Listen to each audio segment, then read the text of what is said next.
Bonjour, hi, Canada. It is the story of your life, and I am Hugh Hewitt telling it with you, along with you, every single Monday through Friday. So glad you are with us today, whether it's in the United States, Canada, or abroad. There's a lot to cover today. We got a lot of great guests. I begin, of course, with the toll of the Grim Reaper. In the United States, 26,708 people are officially known to have died from the virus. 629,000 people are ill with it. Across the world, the subject is far worse. The numbers are devastating and continue to climb, and indeed the 2 million total was breached far long ago, but it's up to 2,072,000 with 137,666 deaths. And a reporter yesterday asked just the dumbest question to the president about why do we have one. Well, she asked, we've got 1/5 of the world's population and 25% of the deaths or something like that. And Donald Trump responded, number 17. Do you think you're getting honest numbers from some of these countries? Do you really believe those numbers in this vast country called China, and that they have a certain number of cases and a certain number of that? Does anybody really believe that? Here's the story. We report everything. We're reporting the case. That's it. You can't, this is simply not true. China is lying to us. There was an extraordinary moment in the Rose Garden yesterday, a moment that will begin most books about this for decades to come. I don't know which cable news channels covered it. They like to cut away to make a statement about their virtue signaling, how they don't like Trump and they want Joe Biden to win. I get all that. They've made their choice. They got to sleep in their bed. They missed the president throwing down the gauntlet that he might adjourn Congress. He can only do that under extraordinary circumstances. It's not going to happen. I just think it was a shot across their bow. It's never been done. I don't think he's going to do it. He would need Mitch McConnell's help to do it, but it was a way to get everyone's attention as to the blockading of appointments by Chuck Schumer. But then came the most extraordinary moment in this drama to date. Cut number 18, John Roberts is the expert Fox News reporter in the Rose Garden, along with Steve Holland and a few others. John Carl does a good job. There are a few other people who do really terrific jobs there. Mark Knoller when he's there. But Donald Trump gets a question from John Roberts. Cut number 18. Better. John, go ahead. Mr. President, multiple sources are telling Fox News today that the United States government now has high confidence that while the coronavirus is a naturally occurring virus, it emanated from a virology lab in Wuhan, that because of lax safety protocols, an intern was infected, who later infected her boyfriend, and then went to the wet market in Wuhan, where it began to spread. Does that correspond with what you have heard from officials? Well, I don't want to say that, John, but I will tell you more and more we're hearing the story, and we'll see. When you say multiple sources, now there's a case where you can use the word sources, but we are doing a very thorough examination of this horrible situation that happened. Go ahead, please. In your many conversations with President Xi, Mr. President, did you ever discuss with him State Department concerns about lax safety protocols that had been reported to the State Department from the embassy in Beijing about that laboratory? I don't want to discuss what I talked to him about the laboratory. I just don't want to discuss it. It's inappropriate right now. Please go ahead in the back. That is, John Roberts is such a pro. That's the most important non-denial that you've ever heard. That's a confirmation, as was the recognition that John Roberts' sources are very good sources. So we now know that what Senator Tom Cotton first said, maybe on this show, but certainly repeated on this show early, that this virus emanated from a bio lab in Wuhan.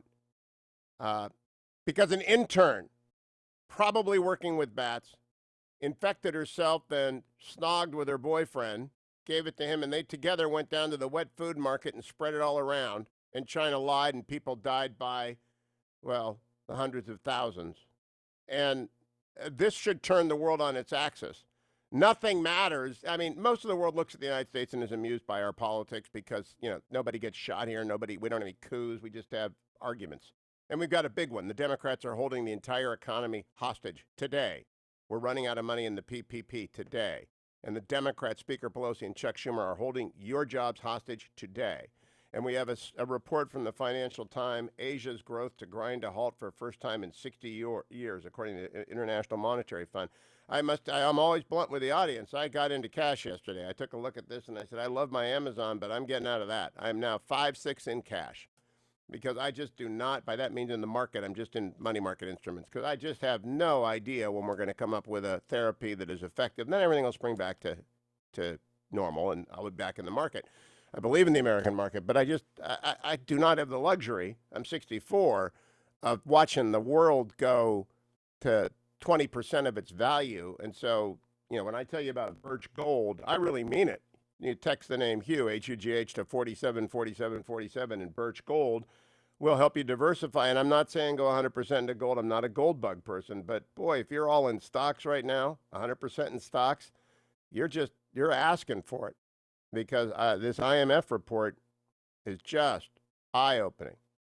Now, it does remind me, though, I'll come back to what the implications of this bioweapon release by accident by the intern sleeping with her boyfriend going to the wet market means. It's the most important story of the year, maybe of the decade, about China. You can't trust the PRC when it's led by the CCP. You just can't.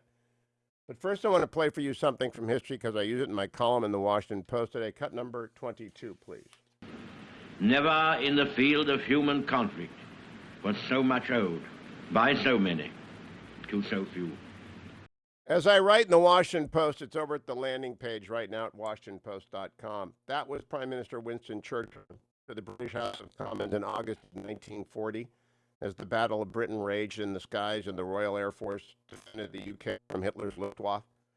That salute from Churchill echoes across 80 years to this day, and it's amplified in the praise we hear every night, the justified praise for every frontline responder in every ambulance and fire truck, police car, and nursing home. Of course, in the triage tents in the emergency rooms and the ICUs of every hospital in America. We have a record number of patients contending with a virus the likes of which no medical authority has ever seen, and they are being treated up close and personal by teams of doctors, nurses, specialists, respiratory specialists, etc., as well as by the cleaning crews and the cafeteria workers who keep these vast expanses of hope at work around the clock.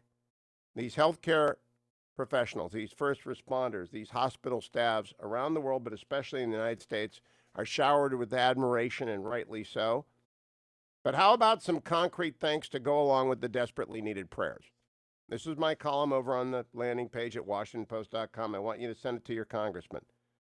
On Tuesday, I noted I had heard from a senior White House official that the idea of extending the GI Bill to those who are working in the hospitals and the first responders of the hot zones, extending the GI Bill to them. We've never done this in this country. We've never extended the GI Bill to civilians. And civilians are civilians. Even when they're war correspondents, they're still civilians. And I note that John Fisher Burns and Dexter Filkins and Tom Ricks, great war correspondents, have always been quick to say their war isn't like a combat soldier's war or anyone deployed in a combat zone who doesn't have the right to leave at any moment. Well, these doctors and nurses and respiratory technicians and health cleaning staffs, they are civilians who are in combat zones, and we ought to open up the GI Bill to them. Now, the GI Bill, some people in the comment section say, that they don't need education. They got all their education. That's not just the GI Bill. The GI Bill means you get 100% down payment on your house. 100% loan value on your house. It means that you can pass the education benefit to a child. It's got a lot of good stuff. There's a little doubt in my mind that the vast majority of Americans would support the expansion of the GI Bill as a way of saying thank you to the people who are working on the front line in the hot zones. And that's what my column is about. And that's why I would like you to go to WashingtonPost.com and send it around. I know that the president is intrigued. I know that it's going around the White House like the bonds that we talked about once. I'd heard that from the White House. I think that's going to come to fruition. This is another great idea from the White House. I think the president's doing a fine job, and that the media is missing the fact he's doing a very good job leading this country. But that exchange with John Roberts, well, that was the beginning and the end of this morning's rundown. We'll come back and talk more about what else is going on in the world. Israel still doesn't have a government, and I'll tell you why when we return to the Thursday, April 16th edition, 2020 of the Hugh Hewitt Show.